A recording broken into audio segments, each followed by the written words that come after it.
Hello students, today we are on our very first chapter of statics, concepts of economics and significance of statics in economics.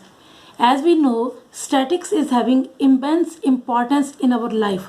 None work can be done without statics because statics means to say numerically expressions of the any problem. Suppose there is unemployment in the economy. If we are not collecting the data related to the unemployed people, then we can't solve the problem. So very first work related to solution of unemployment problem is collection of the data. So I can say that statics is important in all the spheres of the life. We have to use statics in each and every work, even in our daily routine life. But before doing the statics, before giving the introduction related to statics, we have to come to know about some basic concept of economics, because statics is important in our economy. और ये syllabus में है भी, but हमारे पास जो book है that is also statics in importance, significance of statics in economics, ये मतलब कि हमारे पास टॉपिक है. इससे रिलेटेड जब हम बेसिक कंसेप्ट करते हैं, the very first basic concept of economics is consumer. Who is consumer? Who consumes goods, who consumes goods for direct satisfaction of needs, direct satisfaction of needs. Who utilize the goods? Who consumes the utility among goods? Who spends the money for direct satisfaction of their needs? And what he do? He do consumption. Consumption means to say direct satisfaction of needs. Direct satisfaction of needs. Utilization of the utility is known as the consumption. Consumer is a person who do activity as consumption. Consumption is the very first economic activity. हमने micro economics के first chapter में ये किया भी था कि we are having 4 type of the economic activities. The very first is consumption, second is production, third is exchange and fourth is distribution. So इसमें हमारे पास कंज्यूमर जो है वेरी फर्स्ट पर्सन है who starts the economic activities. जब ये consumption के लिए demand करता है, at that time producer has to produce the goods for the satisfaction of consumers needs. Second activity is, या पहले हम प्रोड्यूसर कर लो. Second person is producer. Who is producer? Who creates the utility among goods, who creates utility among goods, और who makes the goods utilizable, who do some efforts to make the goods saleable in the market. That is known as the creation of utility among goods. वो करता क्या है बेटे? He do the activity as production. Production is the activity which is made by producer. Producer do the production by using 4 factors of production, that are land, labor, capital, fourth enterprise. These are the 4 factors of production. By collecting these 4 factors of production, producer can do the productions. And next thing is, that is saving.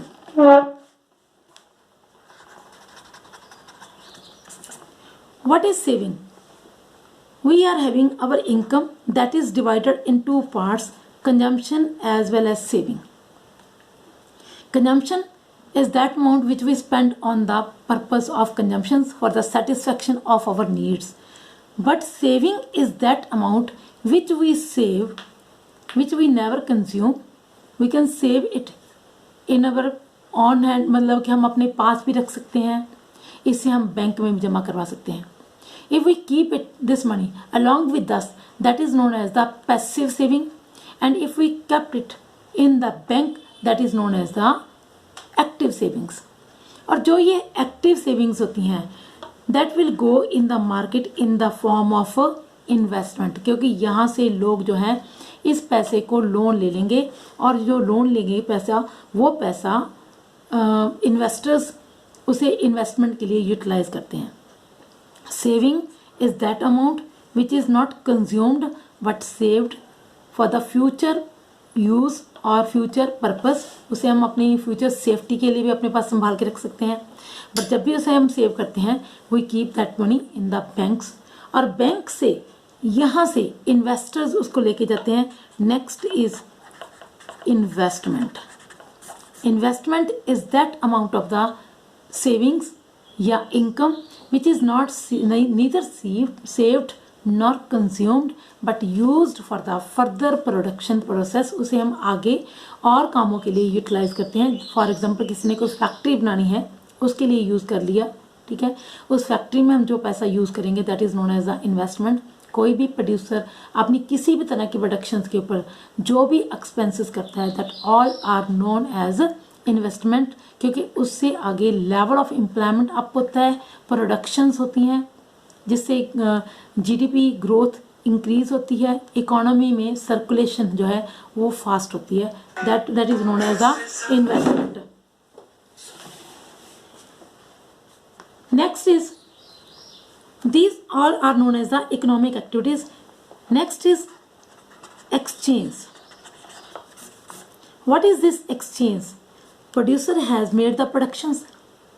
वो productions करने का कोई फ़ायदा नहीं जब तक वो production market में नहीं जाएगी. जब वो चीज़ मार्केट में जाएगी तो उसे क्या करेगा, कंज्यूमर्स उसको परचेज करेंगे. परचेजिंग मतलब पैसे देना और चीज़ लेना. Exchange is the activity which is related to give and take. Consumer will buy the good by paying the price for that commodity, that is exchange. The producer will give the good by taking the money from consumers, that is known as the exchange. Because without exchange purpose, producer will never do the production. Because producer is rational person, he always wants to get maximum profits, so he will do the production to sell that in the market and to earn profits. जब market में चीज जाएगी बेटे, उससे क्या होगा, producer के pass through exchange he will be able to get money. Then that money will be distributed among consumers, among factors of productions in the form of rent will go to landlord,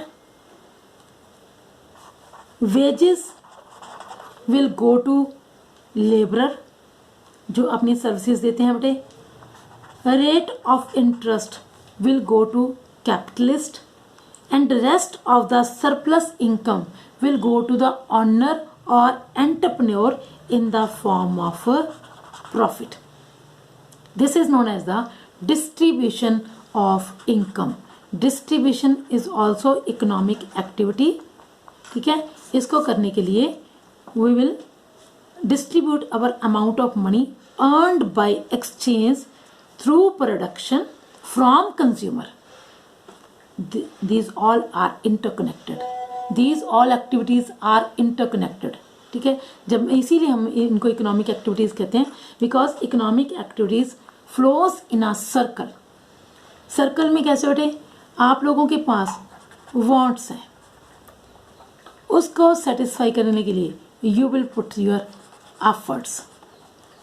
efforts करने से you will be able to earn wealth. Wealth जो है that will be use for the satisfaction of needs, and one need is satisfied, the other needs will occur simultaneously. These are known as the economic activities, and this is known as the economic cycle. Why we do these economic activities? We do these economic activities because of scarcity of resources. resources are scarce, wants are unlimited, but means for the satisfaction of these wants are very limited. That is why we need these economic activities. This is the biggest economic problem. Why economics occurs? Economics बेटा subject है.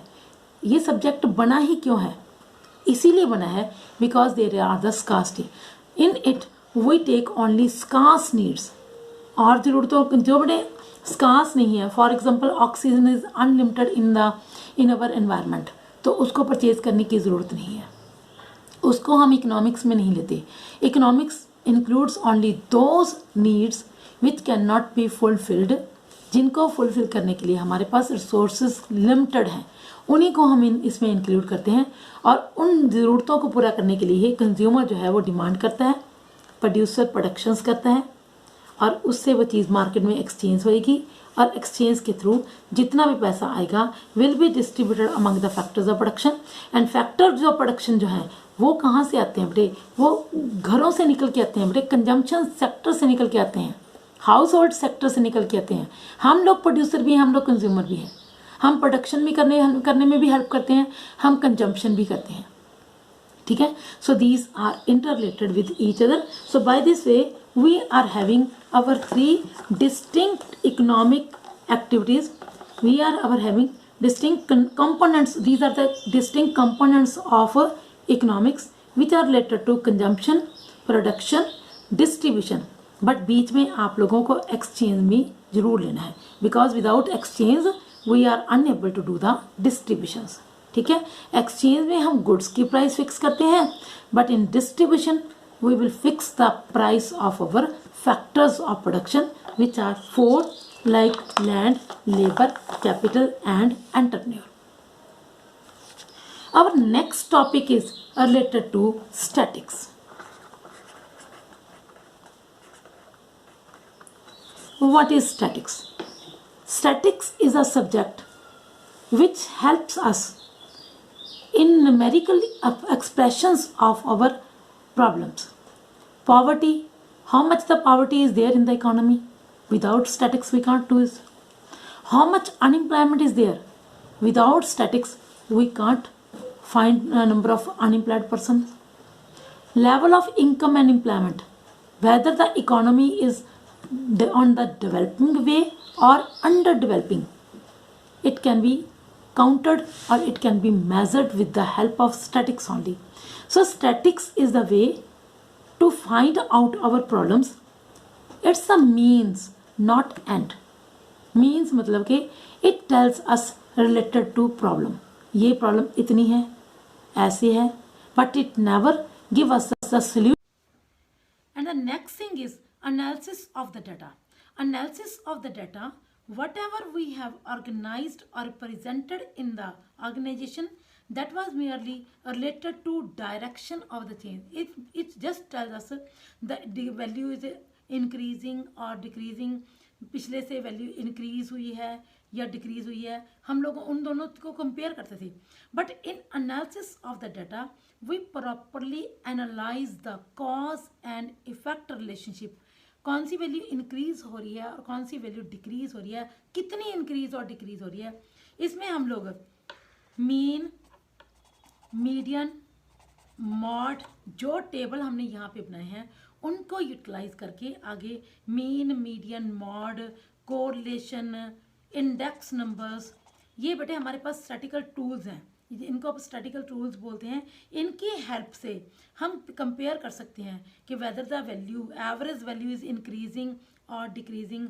The relationship is दो variables हैं, उनमें relationship positive है या negative है. Price index increasing है या डिक्रीजिंग है. So it helps us in mathematically proof of the problems which we have made the in organisation of the data में. सो ये मेथड जो है इसकी हेल्प से जब हम एनालिसिस कर लेते हैं तो लास्ट में हमारे पास जो 5th चीज़ आ जाती है, that is the interpretation of data. Interpretation of the data is related to conclusions, क्योंकि यहाँ पे आके हम कंक्लूजन्स फाइंड आउट करेंगे कि वैल्यू जो है इंक्रीज हुई है या आउटपुट इंक्रीज हुई है या डिक्रीज हुई है। अगर इंक्रीज हुई है तो how much that has increased, अगर डिक्रीज हुई है तो how much that has decreased. These all are known as the statics in the singular sense. These are used as statistical tools as in your book, and this will go step by step. ये नहीं हो सकता कि हम organisation of data को पहले ले लें और क्लासिफिकेशन को बाद में ले लें। No, it will go step by step. ये देखिए यहाँ पे स्टेप्स बने हुए हैं। फर्स्ट स्टेप में we will definitely collect the data. In second step we will classify the data. Third step, we will present the data. Fourth step, we will analyze the data. And fifth is the interpretation, and it will go step by step. These are the stages, first, second, third and fourth, fifth stages. और उसमें statistical studies में ये पांचों methods आ जाएंगे। और statistical tools में हमने हर एक स्टैटिकल स्टडी के अंदर क्या क्या स्टडी किया है, कौन कौन सी वेज हमने यूज़ किए हैं। जैसे मैंने अभी आपको बताया था, for the collection of the data we will use the census and sample method, and in presentation of the data we will use tabular form, graphic and diagram method. Analysis of the data में हम लोग mean, median, mod या आप लोग percentage में, averages में और correlation, इस तरीके से डाटा को एक्सपैंड करने की कोशिश करते हो, उसको प्रॉपर तरीके से प्रेजेंट करने की, मैथमेटिकली प्रेजेंटेशन करने की कोशिश करते हो। एंड फिफ्थ स्टेज में इंटरप्रिटेशन में we will check the magnitude, check the percentage changes, and after that we will compare the degree of the relationship between the two variables और मोर देन टू वेरिएबल्स। ठीक है, तो यहाँ पे हम लोग आके अपने कंक्लूजन्स ड्रॉ करेंगे। और जो नेक्स्ट मेथड है हमारे पास, that is the statics in the plural sense, वो हमारा नेक्स्ट टॉपिक में होगा बेटा। Thank you and God bless us.